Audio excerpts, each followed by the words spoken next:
Hey folks, there's a lot of noise about this today, a lot of talk about trees, but let's take a quick few minutes and talk about the forest. First, no one should be surprised. If you represent anything other than their vision of patriotic history, this regime is coming for you, and it will find a way or make a way. Carla Hayden stood in that way. She's a champion of expanding access to information, access to truth about the past and the present. She was always going to be on the enemy list, regardless of what the American Accountability Foundation says. So, like in 2021, a wonderful project she launched, the Of the People Initiative, with some help from the Mellon Foundation. Its goal, create, and this is where she gets on the enemies list, its goal to create new opportunities for more Americans, especially Black, Indigenous, Latino, Asian American, Pacific Islander, underrepresented communities, to engage with the Library of Congress, contribute to its collections in meaningful ways, making sure that their stories are not just told, but they themselves are represented in them. Is there anything about that that doesn't stand directly contrary to what this regime is all about? It's the kind of thing that makes Stephen Miller's forehead hurt. You can kind of see it pulsing, probably in the middle of the night. Others' perspectives, besides what, white Europeans? No, can't have it. That sort of thing undermines the regime's foundation of authority and might upset all the white South Africans that they're planning to grant asylum to. Look at the official narrative of American history now being driven straight from the White House that we've talked about, that we're going to talk about more. Go to the history section of the White House. Look at the Founding Fathers. Look at their story of America 250. 6 of their 7 Founding Fathers, chosen by them to represent everything, opposed a Bill of Rights. 5 of the 7 were enslavers. None of that, according to the regime's narrative, matters enough to mention. Nothing to see here. Watch the videos. Expanding access to the truth is the last thing that this regime wants. It needs to narrow it. It doesn't just want to, it needs to. It's a part of the game plan. They need to funnel everything into and then filter through its mythology. That is how authoritarians legitimate power. Here is your resistance history lesson of the day.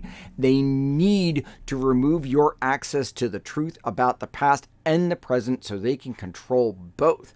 Your perception of both, your understanding of both, and your understanding of what to do and what you can do within that construct. So Lonnie Bunch, the Secretary of the Smithsonian, would be gone already if Trump had the authority to remove him, but he doesn't. That doesn't mean Stephen Miller and company won't make his life hell anyway. And pull back even further.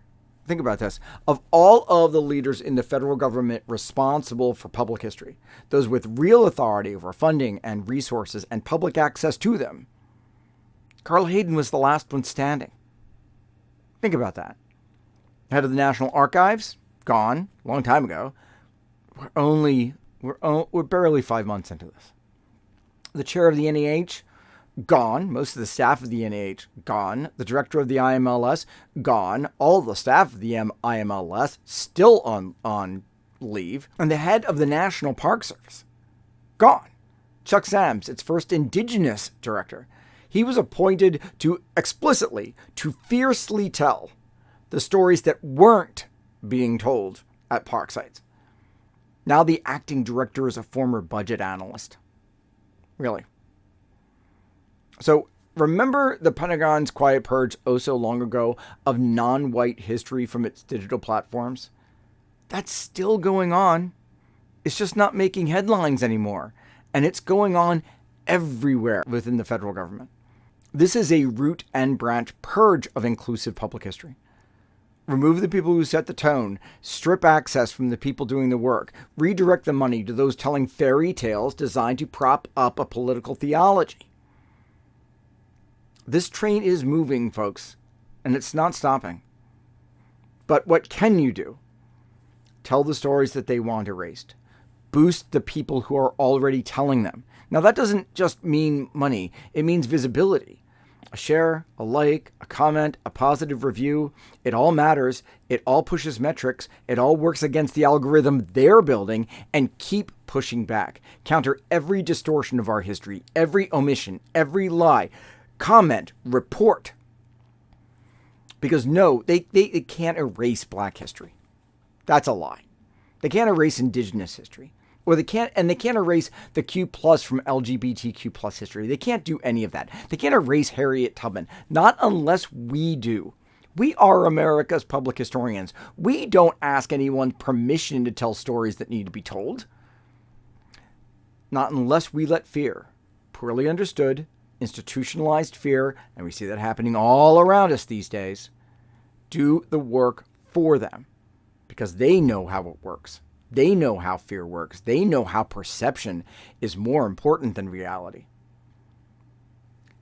It doesn't work. This stuff doesn't get erased unless we do what they hope we'll do, which is mostly nothing. Because people are confused, because it generates inertia. Or worse, we repeat their logic because we're confused about what's real and what's not. This regime knows how perception works. The initial lie always travels further than the correction. That's why the truth, just the truth, is resistance. Their weaponized version of the past and their reasons for why it matters now, folks, they only go as far as we let it. So don't let it. Don't be cowed. Let it sharpen your resolve. Dr. Hayden's Of the People initiative had real momentum.